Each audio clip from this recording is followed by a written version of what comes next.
Dressed up in costume and marching across the Ann Richards Bridge Saturday night, Texans for Accountable Government is calling for an end to no refusal weekends.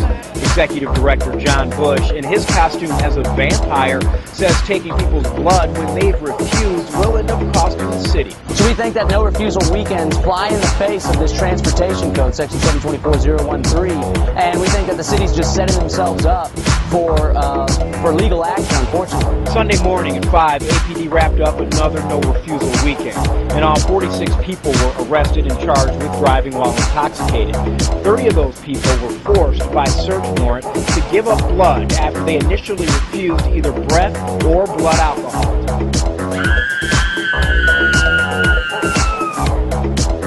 Some police officers, or Chief Acevedo, will say this is working because they've had an increase in prosecutions, an increase in arrests. Well, as we said before, what we're trying to do is reduce harm. That's what everybody's trying to do. That's why we have DWI laws. And again, we feel that the best way to reduce harm is to keep drunk drivers from getting behind the wheel in the first place. I don't think it's necessary. I think that it's overkill, and I think it's a violation. Blood draw protesters like Sean Fernando with the group Square Patrol says he respects that police work to keep the streets safe.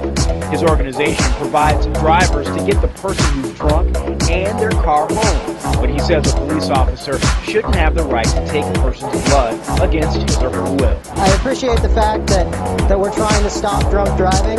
I just think that there are much more practical ways to do it than taking people's blood and violating. Darkness falls across the land. The midnight hour is close at hand.